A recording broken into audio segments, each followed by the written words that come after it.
Let's do January. Let's talk January. I got 8 books I read. 3 of them I actually really liked and would recommend. I'm going to start from the bottom. I'm going to move it to the top. You're going to have to follow along, or you can just skip ahead to the ones I liked, or you can just, have fun with me with the ones I didn't. So anyway, why don't we start with my least favorite? And I kind of feel bad. This is The Absence of Light and Other Stories by Julia Mearshwa. Inside this book, she has a little inscription that says, "For Fran, it's all about the light, Julia." So clearly she signed her own book, gave it to someone else, and then they donated it to a used bookshop for me to pick up, read, and then rail about on the internet, I guess. So I'm not going to go too hard. And I have to respect someone for self-publishing their own work. So thumbs up for, getting out and self-publishing, especially in 2006. I don't think there was Amazon print on demand, so she used like a printing company. So you know what? I respect that. If someone else won't publish your work, publish your own shit. Props. That said, this felt more like a set of writing exercises than actually like a coherent group of good stories. I feel like there could have been a nugget here or there, but honestly, I found her for free at a bookstore and I just read it all in one afternoon. So I was like, oh, I got this for free. Might as well get my money's worth. And then I read the whole thing. So anyway, not very good, but respect to the author. Appreciate you. Love you either way. Next, I've got The Courts of Memory by Frank Rooney. So I'm working on a little reading project, and I happened to stumble across this book in my search. Thought it sounded interesting because there was very little information about it on the internet. And so I found it on Walmart for less than $5. So I was like, fuck it. Sent in the order, bought it, got COVID, read it over the course of a few days, and it is pretty boring. This book it follows like a brother and a sister mostly, but it's this family that doesn't do very many things that are interesting, and there isn't a lot of whole plot except they sort of don't find love or like a real satisfaction in life. They mostly are just unsatisfied with who they are, and we progress through their lives, and it just sort of peters out by the end. The only really interesting character is the sister, Brace. She's smart, she's super intelligent, and then she just is goes crazy because that's what women do, and then is put in a sanitarium, and then I'm not going to spoil the ending for the 1 in 1 millionth chance that someone reads this, but it doesn't really end out well for her.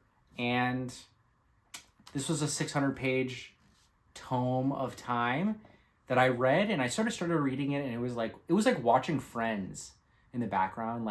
Nothing of value is happening, but you're just sort of cruising through this breezy book, just getting to the end, and you're like, ah, look at that. It happened. So that's Frank Rooney's The Courts of Memory. Couldn't recommend, but it's also pretty hard for you to find a copy anyway. So is any of these going to fit in my thing this time? Not this one. Speaking of tomes, we've got The Passage by Justin Cronin. This is a thick, vampire-esque story. It did not need to be this big. It's about this virus that infects people that the army recruited from Bolivia or somewhere in South America and found, and then infected people, and these people infected other people, and then the US is overrun, and then there are these survivors that are trying to survive it. It's a neat story, and I think it was really big when it came out. And I see it all the time in library sales, little free libraries. So people did read it, but I don't hear any mention of it recently. And it's fine. It's decent, but I just I'm not about that fantasy life, I think. I just think I'm not about that fantasy life. And I just couldn't love it consistently. There were parts I was okay, I'm getting into it. This is a cool concept. I just couldn't do it for this whole big giant book. And now I'm should I look up a plot summary and figure out what happens in the next 2 giant books in this series? Because I'm 50-50 on if I'm ever going to read them. So I don't want to look it up just in case I find a free copy or something and then eventually do read it. But I also don't want to not figure out the eventual ending because there was like a lot of cliffhangers left in this one. So anyway, my arm is getting tired from holding up this fat boy. This is The Passage by Justin Cronin. He also had a book recently out, The Ferryman, that I won't be reading. So that's who it is, if you're wondering. In January, I read 2 of the 4 pieces of work of Henry James in this collection. So this collection contains The Turn of the Screw, The Aspirin Papers, The Jolly Corner, and The Beast in the Jungle. And I read The Turn of the Screw and The Beast in the Jungle. The Turn of the Screw is like a famous ghost story. So Henry James is like this classic American author. He has this like very particular style of like, I don't even know how to explain it, but it's like harder to get into, but it's like sort of fascinating to me, at least, once you sort of get into it. I mean, this is like my impression from the 3 works of Henry James I've ever read. But the ghost story isn't like spooky. It's a little psychological, and I think a lot of its fame comes from being like an early, very good ghost story. But I feel like people who are a fan of modern horror wouldn't really like it, and I feel like people who are a fan of modern classics or just reading classics wouldn't really like this one for that purpose. It's like okay, and it's interesting. I just couldn't love it. The Beast in the Jungle, on the other hand, I did really like. It's about a guy who just has this realization. He comes to this realization that something really calamitous is going to happen to him. Something is just going to, like a beast in the jungle, spring upon him, and something about his whole life will be changed and altered. So he's like only told this one woman, and he's like meeting with this woman over the years. That he's sort of like waiting for this thing to happen. He doesn't want to get married because he thinks that this thing that will happen to him will like affect his wife and his family. He wouldn't want someone to be dragged into that, whether that's good or bad or neutral, just something big and chain. We wouldn't want to involve anyone. And sort of as it goes on, he comes to this like realization about this. And I don't want to spoil that ending because it's actually very good and I think very notable. And I think it connects a lot to Henry James's own life. As far as you could tell, he never married. He never like had like a long-term relationship with anyone, of course, as far as history can tell. So I think maybe there's an extra emotional boost to that, and that was a good story. I did like that one. So I've recently, in February, I've read The Jolly Corner, and then I'll have The Aspirin Papers to read. So on my list for Feb. Now this is the group of books I actually really like. I actually loved these books. So I'll start with A Movable Feast. So Ernest Hemingway, love Ernest Hemingway. I've read 3 of his, now 4 of his works. I love The Sun Also Rises. A Farewell to Arms is one of my favorite books I've ever read. A Movable Feast is dope. And I also read Old Man and the Sea, which I like a lot, but I probably wouldn't rank among my favorite works. But I love Hemingway. I love his iceberg style. I love his like sparse prose. Big fan. So to read this is like reading a memoir of Hemingway. And it's about his time as an early artist in 1920s Paris. He's like meeting all these famous authors, and it's just really cool, really dope, big fan. He's like a hungry, literally and metaphorically, he's like a very hungry artist. And this hunger leads him to develop his career as a writer, because he was previously a journalist. But in the meantime, he's like doing all these activities with all these famous people. He's meeting, James Joyce, Gertrude Stein, F. Scott Fitzgerald. There's a crazy scene in this book where F. Scott Fitzgerald shows Hemingway his eggplant in order to... He's afraid it's too small because apparently Zelda Fitzgerald, his wife, like constantly makes fun of him, and he hasn't like had a lot of experience with women, so he has no idea if her criticisms are right or not. So Hemingway's telling him like, no, you're, it's the appropriate length. You're like looking at it from the wrong angle because you're looking down from up. Like if you look at it from the side, like it's fine. It's like, what a great, hilarious. Like it's just such an insight into Hemingway. It's like also really good insight into Hemingway's writing and style, his process.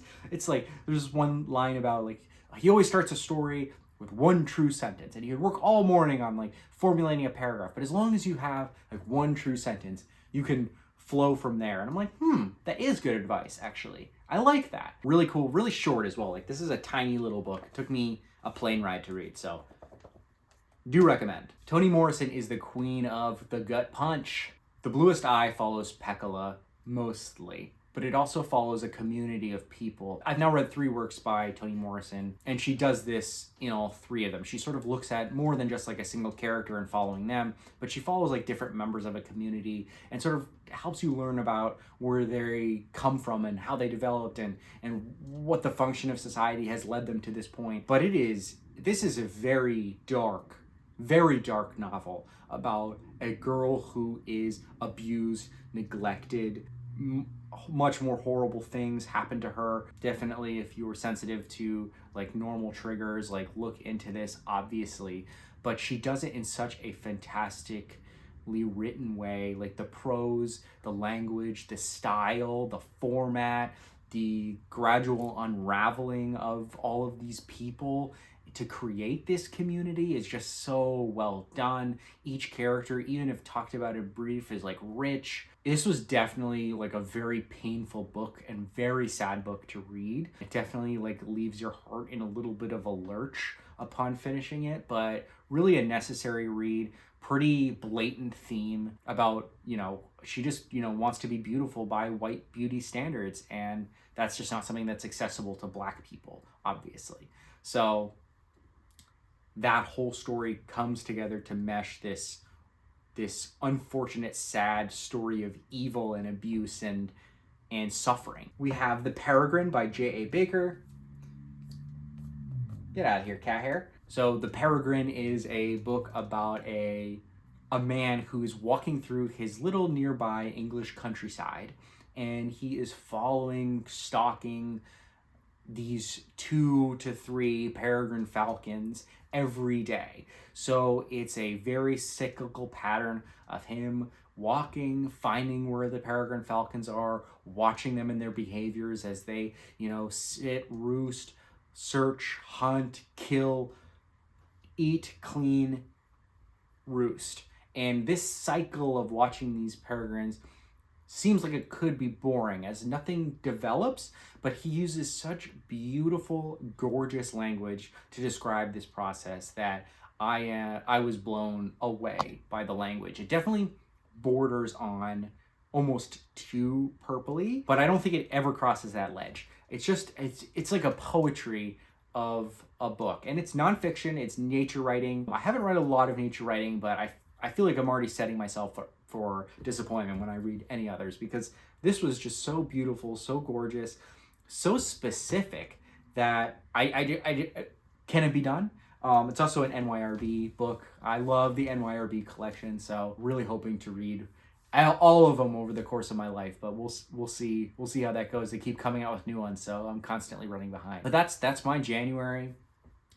I don't know, hit the subscribe button, hit the bell, leave me a dozen comments. Have you read any of these? You definitely haven't read In Courts of Memory, I can guarantee you of that. But if you can pretend like you could write in the comments about how much you enjoyed it. That's it. That's it for Jan. See you back in Feb, maybe earlier. I've already read some cool books in February, so subscribe, follow along. How does anybody end these?